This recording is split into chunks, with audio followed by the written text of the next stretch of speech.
Buenos días a todos y bienvenidos a vuestra clase de español número 14. Hoy es lunes 25 de mayo de 2020.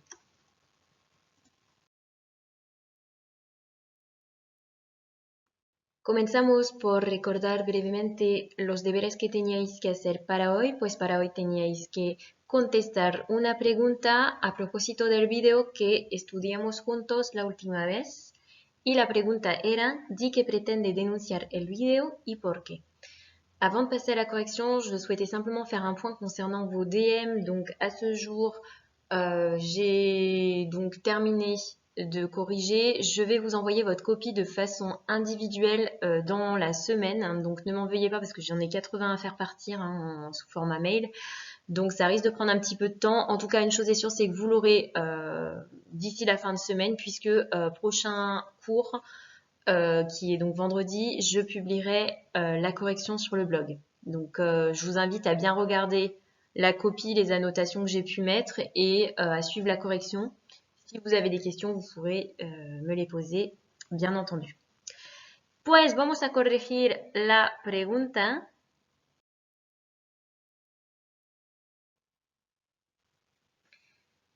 Os recuerdo que podéis ver el video en YouTube. Os pongo el enlace arriba à la derecha. Donc, je vous remets le lien en haut à droite de votre écran si vous n'avez pas vu la vidéo. Et nous passons tout de suite donc à la correction de la question. Pues vamos a ver lo que pretende denunciar este video. ¿Cuál es el mensaje? Respuesta, lo que observamos en el video es que a medida que avanza la chica en la playa, se suman cada vez más personas. Donc la première chose que l'on observe dans la partie finale de la vidéo, c'est qu'au fur et à mesure que la jeune fille avance sur la plage, on a de plus en plus de personnes qui viennent s'agrouper autour d'elle, qui se regroupent autour d'elle. Donc en espagnol, pour dire au fur et à mesure, on utilise a medida que. Et pour dire de plus en plus, on utilise cada vez más. Ce sont des locutions. Je vous mets simplement un petit tableau récapitulatif. Donc pour dire de plus en plus, c'est cada vez más. Donc c'est pour indiquer une progression dans l'intensité d'une action. Donc par exemple, cada vez más hay más parados. Es difícil encontrar trabajo. Con el paso del tiempo, las obras se han hecho cada vez más sofisticadas. Et on peut dire aussi, trabaja cada día más, tiene que descansar. Donc ici, dans ces trois exemples, on montre qu'il y a une action qui est de plus en plus fréquente. Par exemple, pour la dernière, trabaja cada día más, il travaille tous les jours plus, tiene que descansar, il doit se reposer. Pour dire donc de moins en moins, donc pour indiquer une diminution par rapport à l'intensité d'une action, on utilisera cada vez menos, donc c'est-à-dire de moins en moins, on traduirait en espagnol. La población está envejeciendo y cada vez tenemos menos hijos. La population vieillit, est en train de vieillir, está envejeciendo, et à chaque fois, nous avons moins d'enfants, d'accord? Por desgracia, es cada vez menos seguro viajar solo. Malheureusement, il est de moins en moins sûr de voyager seul. Sus propios aliados creen cada día menos en ellos. Cada día, pardon, il y a une erreur. Ses propres alliés croient de moins en moins en eux. Chaque jour, de moins en moins. Con eso la chica pues denuncia la actitud de la gente que finalmente considera como cómplice culpable del acoso. Donc l'idée de réunir toutes ces personnes en fait sur la plage a un sens. Avec ça, elle est en train de dénoncer clairement l'attitude des gens qui ont reçu la vidéo, qui l'ont vue et qui l'ont repartagée. Donc elle considère qu'ils sont complices, voire coupables de ce harcèlement, voilà. El video de ella con su novio era íntimo y compartirlo es una violación de la vida privada, una falta de respeto, como lo explica el mensaje al final del documento. Donc, la vidéo qui a été tournée avec son petit ami était intime et le partager, c'est clairement une violation de sa vie privée, c'est un manque de respect, hein, una falta, ça peut être une erreur, ici c'est dans le sens un manque. Donc, un manque de respect, comme l'explique le message à la fin du document, le message est en réalité un slogan, hein. Por eso el eslogan dice no lo compartas, hein, le slogan dit clairement ne partage pas, sous-entendu le lo el video, hein, ne partage pas la vidéo. Je vais revenir sur le no lo compartas. En fait, le verbe qui est utilisé ici, c'est compartir, et vous voyez que la terminaison est en a, ce qui signifie que derrière no, vous avez du subjonctif. Donc, je vais expliquer pourquoi et comment.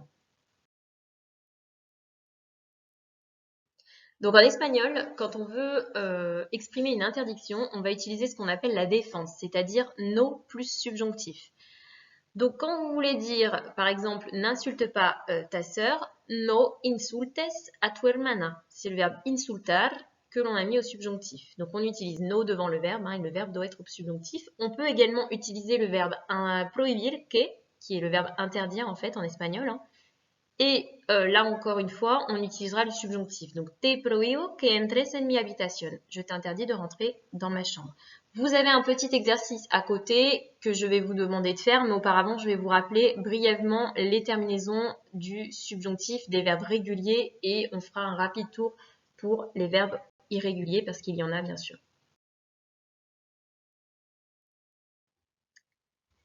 Alors, le présent du subjonctif, c'est un temps, ou plus exactement un mode, que l'on a déjà travaillé en classe. Rappelez-vous quand on a fait des hypothèses, hein, en début d'année, quand vous avez travaillé sur la Casa des Papel et que vous deviez faire des hypothèses. Donc, vous avez les trois groupes, hein, AR, ER, IR, pour les verbes réguliers. Et comment est-ce qu'on va former le présent subjonctif? C'est très simple, on va inverser les terminaisons. C'est-à-dire que les verbes en AR vont prendre les terminaisons des verbes en ER. Et les verbes en ER, IR vont prendre la terminaison des verbes en AR. Donc, si vous regardez bien sur le tableau, vous avez hablar, donc ça fait habler, hables, habler, hablemos, habléis, hablen. C'est clairement les terminaisons des verbes en ER. Pour comer, on a pris les terminaisons des verbes en AR, coma, comas, coma, comamos, comais, coman.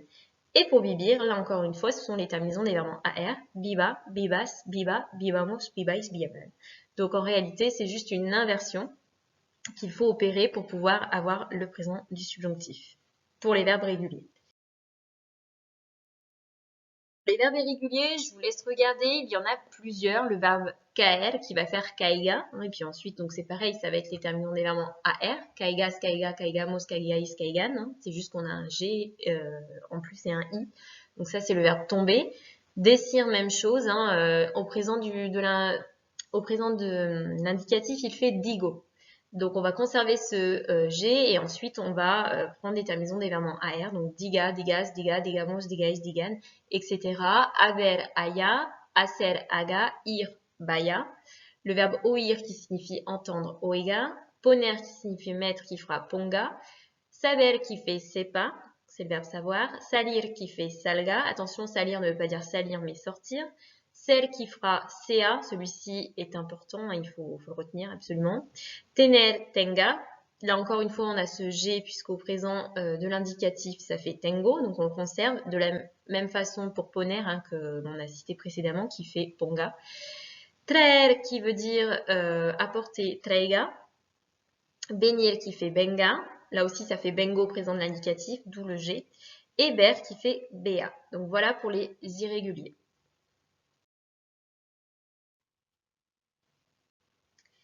Donc, je vais vous laisser le temps de faire l'exercice. Il s'agit ici de phrases affirmatives. On vous demande en fait de donner l'ordre contraire comme dans le modèle. Donc, par exemple, come caramelos, mange des bonbons. Il faudra dire no comas caramelos. Ou alors, te prohíbo que comas caramelos. Je t'interdis de manger des bonbons. Je vous laisse faire, on se retrouve ensuite pour la correction.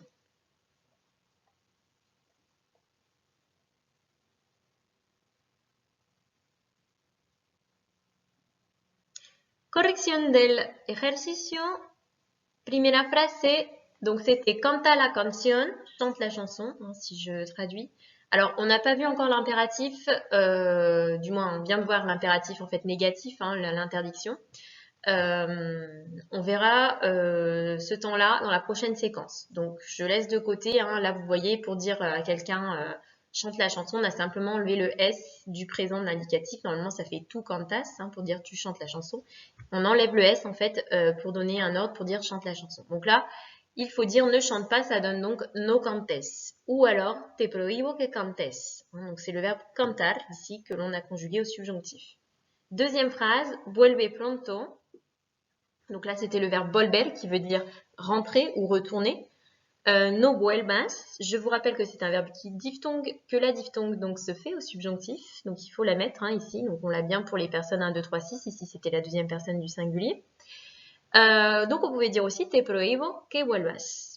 Troisième phrase, escribid a los primos. Donc là, escribid, peut-être que ça vous a interpellé. Là, c'est de l'impératif pour vosotros, donc la deuxième personne du pluriel, qui veut dire écrivez à vos cousins. Donc on va dire n'écrivez pas à vos cousins. No escribáis a los primos. Ou alors, os prohibo que escribáis a los primos. Dernière phrase, vemos la télé, du verbe ver, voir. No veamos la télé, nos prohibo que veamos la télé. Ver étant un verbe irrégulier, vous l'avez sur la liste qu'on vient de voir ensemble. Voilà, donc pour cette partie-là, n'hésitez pas si vous avez des questions. Vamos a pasar a otro documento ahora. Y vamos a estudiar este texto. Lo voy a leer y os voy a dar las preguntas. Pues, acoso escolar o bullying. El acoso escolar es una amenaza que puede afectar a cualquier niño. Bullying es una palabra inglesa que significa intimidación. Desgraciadamente, esta palabra está de moda debido a los innumerables casos de persecución y de agresiones que se están detectando en las escuelas y colegios y que están llevando a muchos escolares a vivir situaciones verdaderamente aterradoras. El bullying se refiere a todas las formas de actitudes agresivas, intencionadas y repetidas que ocurren sin motivación evidente, adoptadas por uno o más estudiantes contra otro u otros. ¿Qué es el acoso escolar o bullying? La persona que ejerce el bullying lo hace para imponer su poder sobre el otro, a través de constantes amenazas, insultos, agresiones o vejaciones, y así tenerlo bajo su completo dominio a lo largo de meses e incluso años. La víctima sufre callada en la mayoría de los casos. El maltrato intimidatorio le hace sentir dolor, angustia y miedo hasta tal punto que en algunos casos puede llevar a consecuencias devastadoras como el suicidio. Tipos de acoso escolar. Con frecuencia aparecen varios tipos de forma simultánea. Físico. Consiste en la agresión directa a base de patadas, empujones, golpes con objetos. También puede ser indirecto cuando se producen daños materiales en los objetos personales de la víctima o robos. Verbal. Es el más habitual, solo deja huella en la víctima. Las palabras tienen mucho poder y minan la autoestima de la víctima mediante humillaciones, insultos, motes, menosprecios en público, propagación de rumores falsos, mensajes telefónicos ofensivos o llamadas, lenguaje sexual indecente. Psicológico. Se realiza mediante amenazas para provocar miedo, para lograr algún objeto o dinero o simplemente para obligar a la víctima a hacer cosas que no quiere ni debe hacer. Social. Consiste en la exclusión y en el aislamiento progresivo de la víctima. En la práctica, los acosadores impiden a la víctima participar, bien ignorando su presencia o no contando con ella en las actividades normales entre amigos o compañeros de clase. Donc je vous demande de relire tranquillement ce texte dans votre tête et de répondre à deux questions. La première, presenta el documento. Et la deuxième, indica de cuántas partes consta el texto y qué temáticas evoca cada una de ellas. Je vous laisse faire votre travail, on se retrouve pour la correction.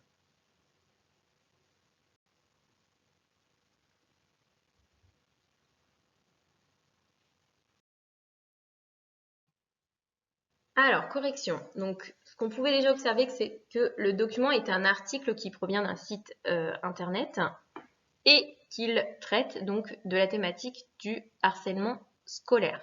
Donc, el texto es un artículo del sitio web guiainfantil.com que trata del acoso escolar o bullying.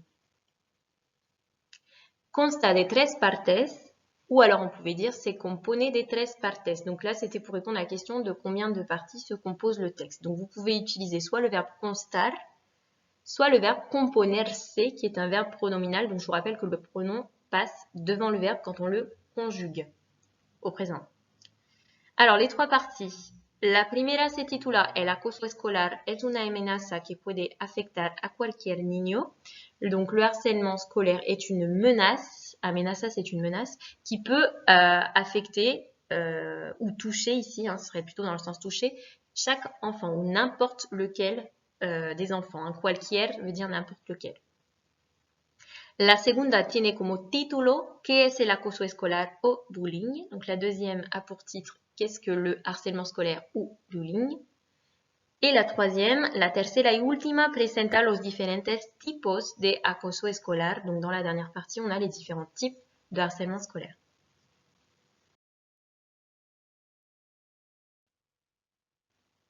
Vamos a terminar hoy con los deberes para viernes 29 de mayo. Donc pour vendredi prochain, je vous demande de répondre à la question suivante sur le texte qu'on vient de voir. Acoso escolar o bullying. Precisa qué es el bullying y dónde sucede. Donc à vous de me dire qu'est-ce que c'est el bullying en espagnol, en expliquant. Et où est-ce qu'il se produit. Suceder, c'est comme passage. Voilà, je vous envoie vos copies donc d'ici vendredi et vendredi je vous publie la correction. Os digo hasta viernes y buen trabajo. Adiós.